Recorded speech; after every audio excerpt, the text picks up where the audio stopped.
Ready 80 words पर minute start. मान्यवर कामा, मैं एक बात और कहना चाहता हूँ पूर्ण विराम।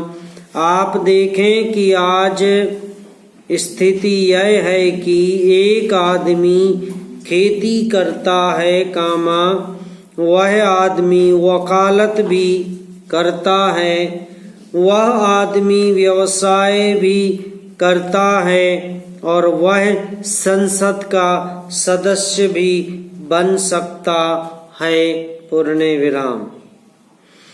उसके लिए कोई पाबंदी नहीं है पूर्ण विराम। लेकिन दूसरी तरफ 20 करोड़ लोग ऐसे हैं जो कि गरीबी की सीमा रेखा के नीचे रहते हैं कामा, जिनको कोई रोजगार के अवसर उपलब्ध नहीं है और मजदूरी करके अपनी रोज की रोटी कमा पाते हैं पूर्ण विराम।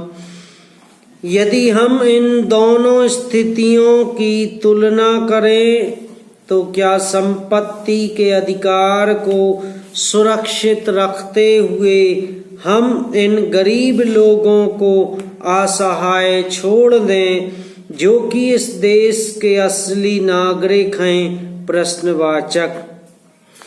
अगर हम उनको नहीं छोड़ना चाहते हैं तो हमको निश्चित करना पड़ेगा कि जब तक हर परिवार में एक व्यक्ति को रोजगार नहीं मिल जाता तब तक इस बात का प्रतिबंध लगाया जाना चाहिए कि एक व्यक्ति एक ही व्यवसाय करेगा पूर्ण विराम।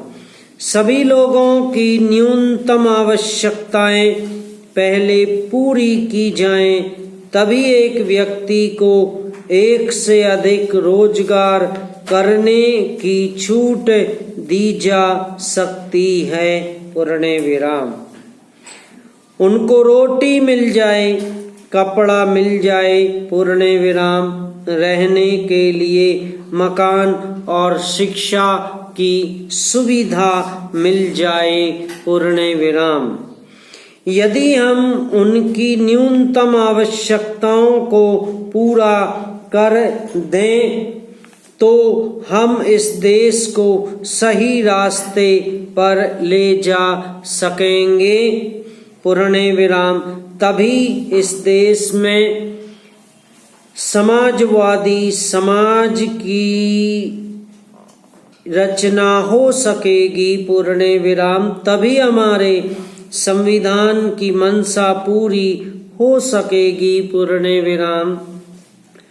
आज की जो अर्थव्यवस्था है उसमें पूंजीवाद का प्रभाव है पूर्ण विराम। जिस आदमी के पास पैसा है कामा, जिसके पास साधन है कामा, उसको छूट है कि वह चाहे जितना पैसा कमाए कामा, वह चाहे जितना पैसा खर्च करें पूर्ण विराम।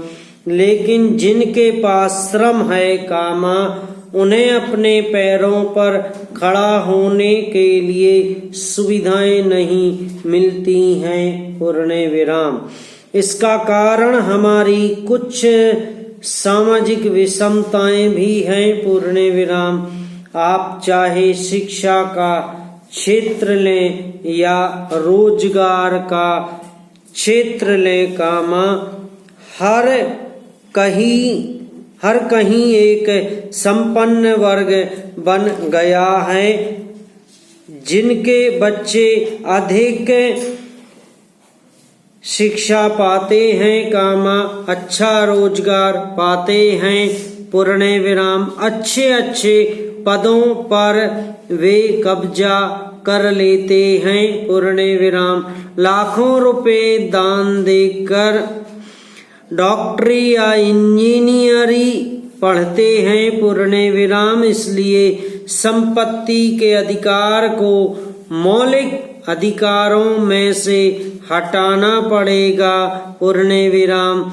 लेकिन मेरे कहने का यह मतलब भी नहीं है कि हम संपत्ति के अधिकार को पूरी तरह से खत्म कर देना चाहते हैं और साम्यवाद लाना चाहते हैं, जहां सारी संपत्ति केवल राष्ट्र की होती है। समाप्त।